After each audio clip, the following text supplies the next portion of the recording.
अस्सलाम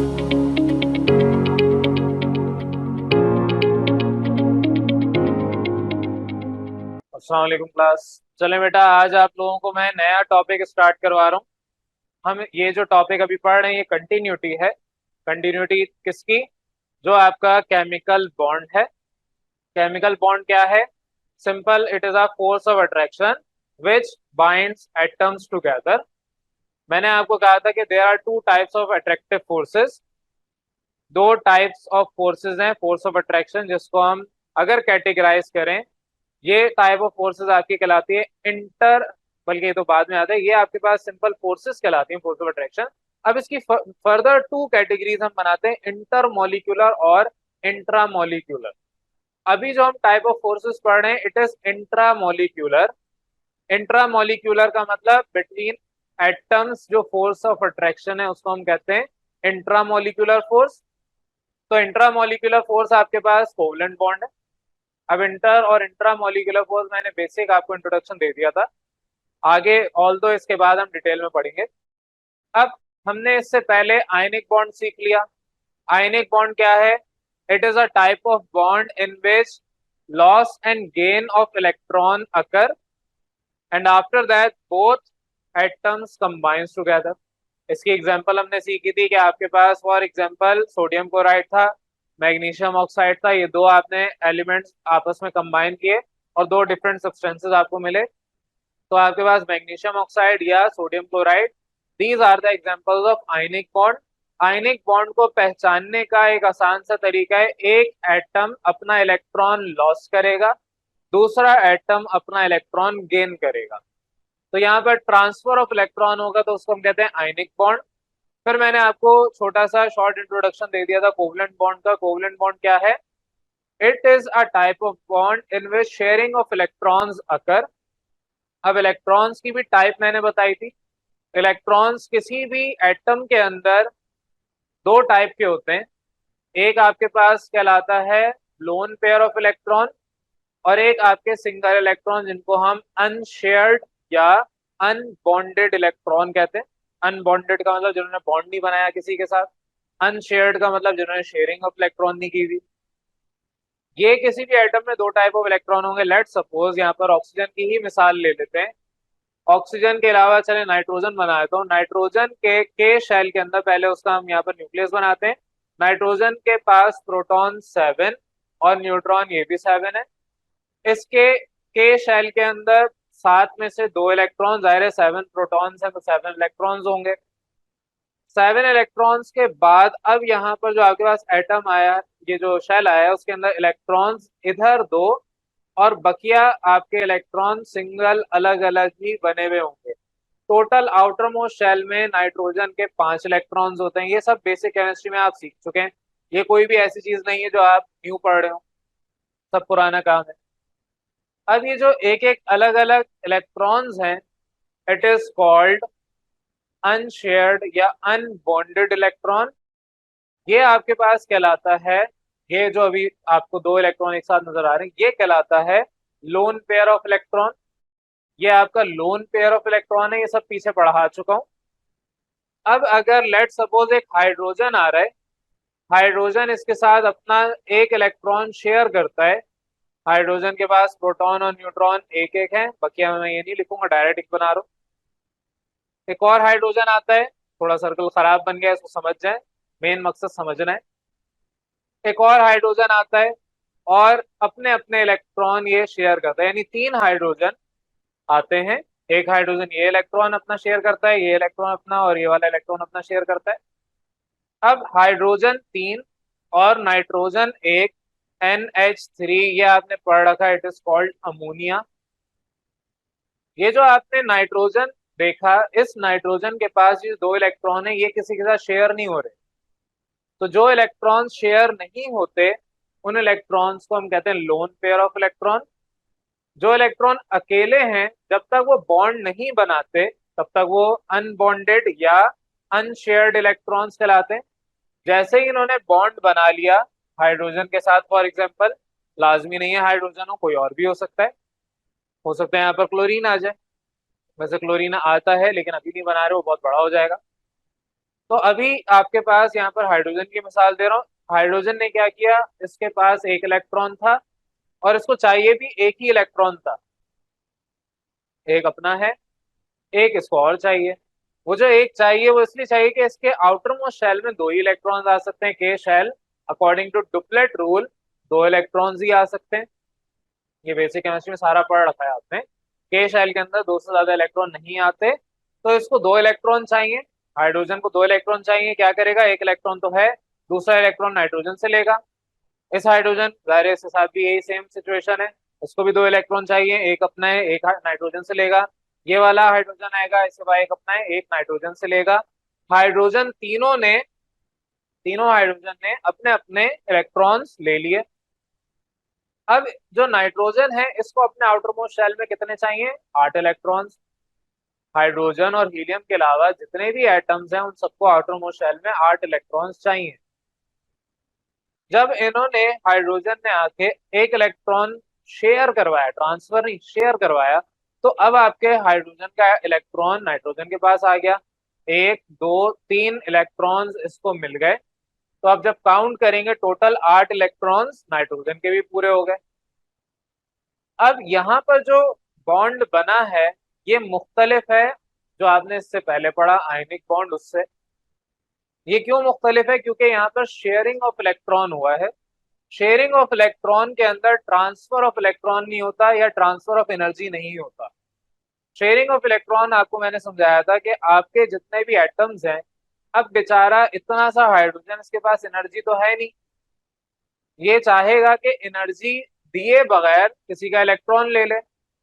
एक इंसान है बेचारा, भूख लग रही है, पैसे नहीं है जेब में, क्या चाहेगा, कोई खिला दे। कोई नहीं खिलाएगा, बेचारा भूखा रहेगा। कुछ लोग ऐसे भी इस दुनिया में एग्जिस्ट करते हैं जिनके पास पैसे नहीं होते खाने के लिए, वो किसी से मांगते भी नहीं, वो किसी के आगे हाथ भी नहीं फैलाते कि मुझे भूख लग रही है खाना खाना है। एक तो है जो प्रोफेशनल बैगर्स होते हैं, प्रोफेशनल मांगते हैं, उनकी सैलरी तो आराम से 80-90 हज़ार जाती है, पूरा कैलकुलेट भी करके बताया था। 8 घंटे की ड्यूटी अगर दिल लगा के प्रॉपर तरीके से करें, अब इनकी ड्यूटी भी फिक्स नहीं होती कि इनको सुबह 8 बजे उठना है, 8 बजे काम पे पहुंचना है और वापस 4 या 5 बजे आना है। 8 घंटे की शिफ्ट पूरी थोड़ी है। कभी दिल चाहा तो दिन के 2-3 बजे उठ के चले गए। 8 घंटे अगर टिक के काम कर लें और 1 घंटे में फर्ज करते हैं कि उनको, लेट सपोज 1 घंटे के अंदर आराम से बन जाते हैं, 100-200 रुपए तो बन ही जाएंगे। 8 घंटे की शिफ्ट में अगर 1000 रुपए चले, 2000 बन जाते हैं, 1000 रुपए लगा लें, 2000 चले लगाते हैं, 1000 तो कुछ भी नहीं है। अब 2000 रुपये मिल गए, 2000 रुपये मल्टीप्लाई कर लें, पर डे है तो 30 डेज से मल्टीप्लाई कर लें, 60,000 रुपये ऐसे ही मिल गए। 60,000 रुपए का प्रोफेशनल बैगर जो है वो क्यों किसी जगह पर काम करेगा, किसी जगह काम करेंगे वहां पर थोड़ी इतनी सैलरी मिलेगी। उनकी बात नहीं होती। सफेद पोश लोग होते हैं जो मांगते नहीं है बेचारे, वो क्या चाहते हैं कि पैसे नहीं है, भूख भी लग रही है, कोई अल्लाह का नेक बंदा कुछ कर ले, अल्लाह से दुआ मांगेंगे और अल्लाह ताला उनको किसी ना किसी जरिए से खाना खिला देंगे, उस दिन का गुजारा करवा देंगे। कुछ अरसे के अंदर वो अपने ऊपर मेहनत करके खुद ही इस काबिल हो जाते हैं कि आगे हाथ फैलाने ना पड़े। ये वो एटम्स है। पहले क्या था, ट्रांसफर था, पहले दोनों ही अच्छे खासे वेल टू डू थे, सोडियम भी क्लोरीन भी, दोनों के पास एनर्जी थी।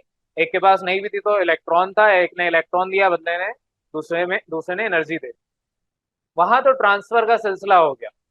लेकिन यहाँ पर बेचारे हाइड्रोजन के पास या जैसे एटम्स के पास जहाँ एनर्जी देना लेना मुनासिब नहीं है, ये नहीं चाहते, इनके पास होगी भी तो नहीं चाहेंगे। फॉर एग्जाम्पल आपके पास पैसे जेब में पड़े हैं 1000 रुपए, आपके पास होंगे भी तब भी आप उसे खर्च थोड़ी करेंगे। फॉर एग्जाम्पल किसी को अगर 50,000 रुपए मिले हैं या लेट सपोज सैलरी मिल गई है, महीने के शुरू में 50,000 मिल गए, क्या वो अगले दिन जाके 50,000 की शॉपिंग करके उड़ा के आ जाएगा, पूरा महीना चलाएगा ना। आपके पास एग्जिस्ट कर रहे हैं। फॉर एग्जाम्पल अगर मेरे पास पैसे पड़े हुए हैं घर पे या बैंक पे, मेरा मतलब ये थोड़ी है कि मैं उसको जाके फौरन उड़ा के आ जाऊंगा। आज मेरे पास आ गए 1 लाख रुपए, अब मैं जाके 1 लाख रुपए की पार्टी करके आ जाऊँ, पॉसिबल ही नहीं। तो जो भी एनर्जी है ये इनके पास अपने अंदर रखेंगे, बजाय ये इलेक्ट्रॉन लें और बदले में एनर्जी दें। ये चाहते हैं कि हम कोई ऐसा एग्रीमेंट करें, बीच में कोई ऐसा सिस्टम बना लें कि आपके इलेक्ट्रॉन भी एक दूसरे के पास आ जाएं और एनर्जी भी लेनी देनी ना पड़े। तो मेन मकसद क्या था एटम का मेन मकसद था नोबल गैसेस की तरह बिहेव करना, नोबल गैसेस की तरह बनना। अब अगर एक अकेला एटम नोबल गैस की तरह बिहेव नहीं कर सकता, दो या दो से ज्यादा एटम्स मिलके कर लेंगे, वही काम यहाँ हो रहा है। अब ये क्या कहते हैं, ये कहते हैं कि हम एक काम करते हैं, मिलजुल के रहते हैं, भाईचारा हमारे अंदर है, और हम अपने अपने इलेक्ट्रॉन आपस में शेयर कर लेंगे। आपको जब चाहिए आप अपने शेल में इलेक्ट्रॉन्स रिवॉल्व कर लेना, मुझे जब चाहिए तो आप मुझे वो मेरा इलेक्ट्रॉन समय एक और इलेक्ट्रॉन देना, मैं अपने शेल में रिवॉल्व कर लूंगा। मकसद क्या है कि इलेक्ट्रॉन की रेवोल्यूशन ना रुके। फॉर एग्जाम्पल, बहता हुआ पानी हमेशा कहा जाता है पाक होता है, साफ होता है, क्यों? क्योंकि वो बह रहा है। जैसे ही पानी कहीं रुक गया, अब वो stagnant water will always pollute at some certain time, कभी ना कभी वो गंदा हो जाएगा। तो मकसद इनका इलेक्ट्रॉन रेवोल्यूशन है अराउंड देयर फिक्स्ड ऑर्बिट्स। ये सारी बातें आप एटॉमिक मॉडल्स में सीख चुके हैं। तो मकसद क्या है? नोबल गैस की तरह बिहेव करना। जैसे यहाँ क्लास में बैठने का मकसद क्या है? तालीम हासिल करना। अब अगर उस मकसद के अलावा जितने भी आपके मकासद हैं उसको लेके आप इधर इदारे में आ रहे हैं, तो फिर तो फायदा ही नहीं है ना यहाँ पर आने का, आपका मकसद ही नहीं पूरा हो रहा। तो इनका मकसद नोबल गैसेस की तरह बिहेव कर रहे हैं, ना कि एनर्जी किसी से लेना और देना। वो तो फायदा अगर हो रहा है तो क्यों ना उठाएं, इलेक्ट्रॉन देने से एनर्जी मिल रही है तो क्यों ना करें। लेकिन अगर पॉसिबिलिटी नहीं है तो मेन मोटिव, मेन मकसद क्या है? किसी तरीके से इलेक्ट्रॉनिक कन्फिग्रेशन नोबल गैसेस वाली हो जाए। तो नोबल गैसेस की इलेक्ट्रॉनिक कन्फिग्रेशन क्या है? आउटर मोस्ट शेल कंप्लीट होता है। आउटर मोस्ट शेल के शेल है तो दो कंप्लीट होंगे, एल शेल है, एम एन ओ पी जो भी हैं उनमें 8 इलेक्ट्रॉन्स कंप्लीट होंगे। तो यहाँ पर आपके पास दो इलेक्ट्रॉन्स के शेल को चाहिए, इस हाइड्रोजन के भी कंप्लीट, सिमिलरली इस हाइड्रोजन के भी कंप्लीट, इस हाइड्रोजन के भी कंप्लीट हो गए। बकिया अगर आप आउटर मोस्ट शेल देखते हैं नाइट्रोजन का, तो इसके पास 8 इलेक्ट्रॉन्स, ये भी कंप्लीट हो गए। अब यहाँ पर किसी का भी नुकसान मुझे होता हुआ दिखाई नहीं दे रहा, किसी भी एटम का यहाँ पर नुकसान दिखाई नहीं दे रहा होते हुए। तो जब आपके किसी भी एटम का नुकसान हो ही नहीं रहा, तो यहाँ पर इस टाइप ऑफ बॉन्डिंग को आप कहते हैं कोवलेंट बॉन्डिंग है। अब जब भी आपके पास कोई एटम, कोई मॉलिक्यूल या कंपाउंड आता है, आपको आइडेंटिफाई करना है कि ये आयनिक बॉन्ड है या कोवलेंट बॉन्ड है। आपने सिर्फ एक चीज चेक करनी है, यहाँ पे क्या ट्रांसफर ऑफ इलेक्ट्रॉन हो रहा है या शेयरिंग ऑफ इलेक्ट्रॉन हो रहा है। अगर शेयरिंग ऑफ इलेक्ट्रॉन्स हो रहा है तो इसका मतलब कोवलेंट बॉन्ड है। अगर ट्रांसफर ऑफ इलेक्ट्रॉन हो रहा है तो इसका मतलब ये आयनिक बॉन्ड है। अब कोवलेंट बॉन्ड के लिए एक तो एग्जांपल ये दे दी, ज्यादातर कोवलेंट कंपाउंड या कोवलेंट बॉन्ड जो बनते हैं वो सिमिलर एटम्स के दरमियान बनते हैं। जैसे कि हाइड्रोजन और हाइड्रोजन के दरमियान, क्लोरीन और क्लोरीन के दरमियान, फ्लोरीन और फ्लोरीन के दरमियान, सिमिलर एटम्स ऑक्सीजन और ऑक्सीजन के दरमियान। अब इतने सारे यहाँ पर आपके पास, मैं बोर्ड पे तो नहीं बनाऊंगा, किताब में वैसे बने हुए दिए में, बेसिक केमिस्ट्री में मैंने तकरीबन सबका ही स्ट्रक्चर बनवाया हुआ है। उन सबका स्ट्रक्चर आपको पता है कैसे बनता है, आप दोनों को कंबाइन कर लें, आपका ये क्लियर हो जाएगा। एक और बना के दिखाया तो आपको, ये तो हाइड्रोजन बना के दिखा दिया, हाइड्रोजन और हाइड्रोजन, इनके दरमियान हम डैश लगाते हैं। एक हाइड्रोजन और दूसरे हाइड्रोजन के दरमियान अगर हमें बताना है कि ये कोवलेंट बॉन्ड बना रहे हैं, तो कोवलेंट बॉन्ड बनाने के लिए बीच में एक डैश लगता है, क्योंकि यहाँ पर इन्होंने जो शेयरिंग ऑफ इलेक्ट्रॉन की है वो एक एक इलेक्ट्रॉन की है, तो इसलिए एक डैश लगेगा। यहाँ पर नाइट्रोजन ने एक हाइड्रोजन के साथ एक इलेक्ट्रॉन शेयर किया है, तो यहाँ पर भी एक डैश लगेगा। लेकिन क्योंकि तीन है तो तीनों के साथ अपना अपना एक एक डैश लगेगा। ये आपके सिंगल कोवलेंट बॉन्ड कहलाता है, उस टाइप पे भी मैं आ रहा हूँ। बहरहाल अभी आपको मैं समझा रहा था कोवलेंट बॉन्ड सिंपल सा। कोवलेंट बॉन्ड में आपके पास ये, अगर हाइड्रोजन हाइड्रोजन के दरमियान है, हम बजाय इस तरीके से लिखने के हम इसको कहते हैं H2 मॉलिक्यूल है। अगर यहाँ पर मैं एक और एग्जांपल दे रहा हूँ ऑक्सीजन की, ऑक्सीजन के शेल में 2 इलेक्ट्रॉन होते हैं, एल शेल के अंदर आपके पास 6 इलेक्ट्रॉन्स होते हैं, तो एक इलेक्ट्रॉन ये, एक इलेक्ट्रॉन इधर। सिमिलरली दूसरा ऑक्सीजन आएगा, इसके भी के शेल के अंदर और न्यूक्लियस उसी तरीके से, के शेल में इसके पास भी 2 इलेक्ट्रॉन है, इसके आउटर मोस्ट शेल में 6 इलेक्ट्रॉन्स हैं, 4 ये मैंने बना दिए। एक इलेक्ट्रॉन यहां पर आएगा, दूसरा इलेक्ट्रॉन यहां पर आएगा। आपकी किताब ने क्या किया है, इधर ही चारों को अकोमोडेट कर दिया है। ऑल दो गलत नहीं है, लेकिन मैं इसको गलत ही कहूंगा, क्योंकि ऐसे नहीं होता। इलेक्ट्रॉन्स कभी भी आपस में इतना क्लोज नहीं आते। वो इतना क्लोज आते हैं तो अपने ऑर्बिट में रहते हुए आते हैं, और उस ऑर्बिट में भी उनके प्रॉपर पार्टीशनिंग होती है। क्योंकि इस तरीके से मैंने पढ़ाया हुआ है, तो मैं इसी तरीके से आपको कहूंगा अपने डायग्राम्स ड्रॉ करनी है। तो किताब में कुछ जगहों पर आपको यहाँ पर 4 इलेक्ट्रॉन्स, यहाँ पर 6 इलेक्ट्रॉन्स एक साथ करके दिखा दिए, तो आपने वैसे नहीं करना, इस तरीके से करना है। ये मैंने बनाया ऑक्सीजन, ऑक्सीजन और ऑक्सीजन, तो इसको आप ऑक्सीजन मॉलिक्यूल लिखते हैं। तो ज्यादातर कोवलेंट बॉन्ड जो बनता है वो सिमिलर एटम्स के दरमियान बनता है। सिमिलर एटम्स के दरमियान जब भी बॉन्ड बनेगा तो वहां पर शेयरिंग ऑफ इलेक्ट्रॉन होगा, वहां ट्रांसफर ऑफ इलेक्ट्रॉन नहीं होगा। जाहिर है अपनी अपनी बिरादरी है ना, किसी दूसरे मुल्क में जाएंगे और वहां पर आपको पाकिस्तानी मिल जाए, तो वहां पर वैसे ही अंदर का भाईचारा बहुत फूट रहा होता है, अंदर से वैसे ही निकल रहा होता है। कभी आप किसी दूसरे मुल्क में जाते हैं जहाँ पर कोई भी आपकी जुबान नहीं बोलता, और कोई आपको मिल जाए जो आपकी जुबान बोलता है, तो आपकी दोस्ती ऑटोमेटिकली हो जाती है। अब तक मैं जो है जिस भी जगह पर गया हूँ, और अगर वहां पर कोई सेम जुबान बोलने वाले लोग मिल जाते हैं, तो वहां पर ऑटोमेटिकली दोस्ती वैसी ही बन जाती है, कोई गिव एंड टेक मामला नहीं होता। वरना जिसको आपकी जुबान समझ नहीं आती, या आपके मुल्क का नहीं होता, आपके शहर का नहीं होता, वहां पर कोई ना कोई बीच में दरमियान में डिस्टेंस रहता है, आप बात नहीं कर पाते प्रॉपर तरीके से। उसी तरीके से इनके दरमियान भी अपना भाईचारा है। ये भी कहेंगे कि भाई ये मैं तो ऑक्सीजन हूँ, आप भी ऑक्सीजन हो, अगर आपको जरूरत है तो बताओ, मैं आपको दे देता हूँ इलेक्ट्रॉन, बदले में कोई पैसे यानी कि एनर्जी नहीं लूंगा। तो जो सेम एटम्स हैं जब वो आपस में बॉन्ड बनाते हैं, तो सेम एटम जब भी बॉन्ड बनाते हैं तो उनके दरमियान शेयरिंग ऑफ इलेक्ट्रॉन होता है। ट्रांसफर ऑफ इलेक्ट्रॉन किस में होता है, जब डिसिमिलर एटम हो। डिसिमिलर एटम में लाजमी नहीं है कि ट्रांसफर हो, शेयरिंग भी होता है, लेकिन अगर ट्रांसफर हो रहा है डिसिमिलर एटम में तो वो आयनिक बॉन्ड है। अगर ट्रांसफर हो रहा है सिमिलर एटम में तो ट्रांसफर कभी होगा ही नहीं, क्योंकि सिमिलर एटम में ट्रांसफर तो हो ही नहीं रहा। डिसिमिलर एटम की बात करूं, हाइड्रोजन फॉर एग्जांपल, हाइड्रोजन के पास एक इलेक्ट्रॉन अपना है। और डिसिमिलर दूसरा क्लोरीन की बात करूं, क्लोरीन के आउटर मोस्ट शेल यानी के एल शेल के अंदर तो 8 इलेक्ट्रॉन पूरे हो गए, और बकिया आपके पास एल शेल में ये आपके 8 पूरे हैं, एम शेल में 7 पहले बना दिए, के शेल के अंदर ये मैंने प्रॉपर कर दिया है, पहले ज्यादा बना दिए थे। तो क्लोरीन के पास के शेल में 2 आते हैं, एल शेल में 8 आते हैं, और एम शेल में 7 इलेक्ट्रॉन आते हैं। इसका भी आउटर मोस्ट शेल कंप्लीट हो गया। हाइड्रोजन के ऊपर भी गौर करें, ये भी कंप्लीट हो गया।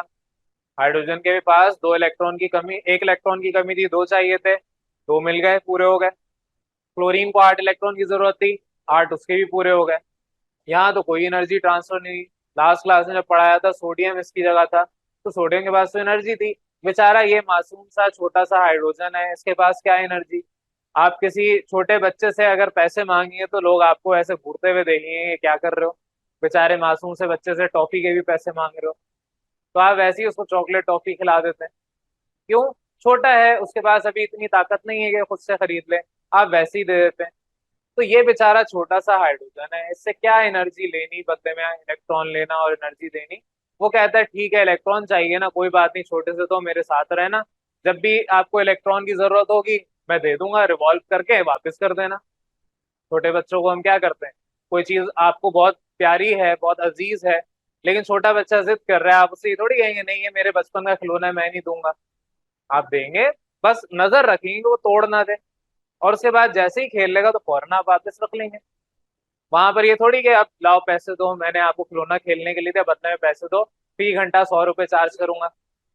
ऐसा तो नहीं हो रहा, ऐसा तो नहीं कर रहे। तो यहाँ पर भी आपके इलेक्ट्रॉन शेयर हो रहे हैं। अब यहाँ पर मैंने आपको समझाया, ट्रांसफर नजर आ जाता है, ट्रांसफर का मतलब दे दिए, खत्म कर दिया, मामला ही खत्म। गाड़ी ट्रांसफर कर दी दूसरे को, अब आप उस गाड़ी को नहीं चलाएंगे बाद में बैठ के। ये नहीं कि आप उसके घर पे चले जाएं और बोलें कि मेरी गाड़ी मुझे 10 मिनट के लिए चाहिए, मुझे एक दिन के लिए चाहिए, दे दी, बदले में पैसे ले लिए, मामला खत्म। इलेक्ट्रॉन्स किसी ने दे दिए, वो कैटाइन बन गया, किसी ने वो इलेक्ट्रॉन ले लिए, वो एनाइन बन गया। उस वजह से दोनों आपस में एक साथ हैं, आयनिक बॉन्ड बना लिया। अब ये साफ नजर आया था कि एक ने लॉस किया, दूसरे ने गेन किया। लेकिन जहां पे नजर नहीं आ रहा, जहां पर दोनों ही कंप्लीट हो रहे हैं, अब शेयरिंग ऑफ इलेक्ट्रॉन के तहत ये भी कंप्लीट हो गया, ये भी कंप्लीट हो गया। ऐसे आप जितने भी बॉन्ड्स बनाएंगे, इस तरह के जितने भी बॉन्ड्स बनाएंगे, ऐसे बॉन्ड्स को आप कहते हैं कोवलेंट बॉन्ड। तो ये जितनी भी किताब के अंदर अब आपके लिखी हुई है डिटेल, वो सारी मैंने आपको समझा दी। कुछ मैंने मॉडल्स बना के दिखा दिए, किताब के अंदर भी बने हुए हैं, अदरवाइज कुछ मैंने और बनाए हैं। तो अब आपकी किताब पे आ रहा हूँ, जल्दी से ये टॉपिक कवर कर रहे हैं। क्या आपके पास सिंपल सा है, यहाँ पर कोवलेंट बॉन्ड की डेफिनेशन मैंने बता दी। कोवलेंट बॉन्ड क्या है? It is a chemical bond which is formed by the mutual sharing of electrons. Mutual sharing का मतलब, म्यूचुअल वर्ड होता है कि दोनों एक दूसरे को पहचानते हैं, दोनों एक दूसरे के साथ हैं, आपस में बॉन्ड बना रहे हैं। अब वो चाहे सेम एटम्स हो या डिसिमिलर एटम हो, आपस में शेयरिंग हो रही है। तो म्यूचुअल का मतलब दोनों के इत्तेफाक से शेयरिंग हो रही है ऑफ इलेक्ट्रॉन्स बिटवीन एटम्स, जाहिर एटम के दरमियान ही होगी। तो इस टाइप ऑफ बॉन्ड को आप कहेंगे कि एक कोवलेंट बॉन्ड है, नंबर वन। नंबर टू, अब इसकी एक्सप्लेनेशन पे आ रहा हूँ।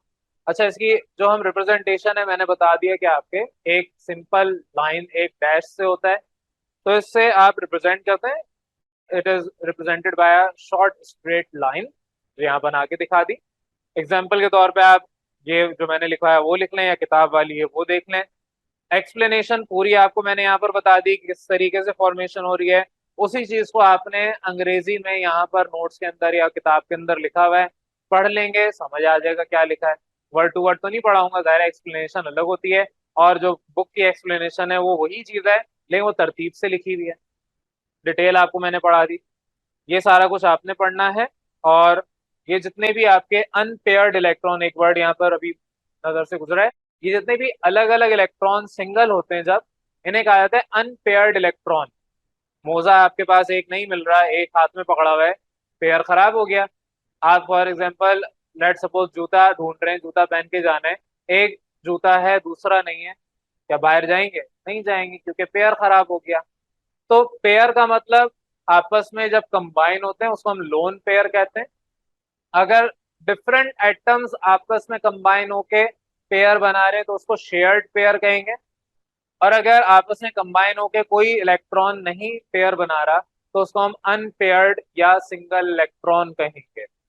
ये आपके पास इसकी एक्सप्लेनेशन है। एग्जाम्पल के तौर पर मैंने आपको बहुत सारी एग्जाम्पल दे दी, जो आपका दिल चाहे वो लिख लें। किताब ने हाइड्रोजन को लिखवाया, आप हाइड्रोजन लिख लें। जो भी आपको दिल चाह रहा है इसमें से, जो आसान लग रहा है आप उस तरीके से कर लें। तो बहरहाल आपके पास जो यहाँ पर एक्सप्लेनेशन, एग्जाम्पल, ये सारी चीजें मैं बता चुका हूँ।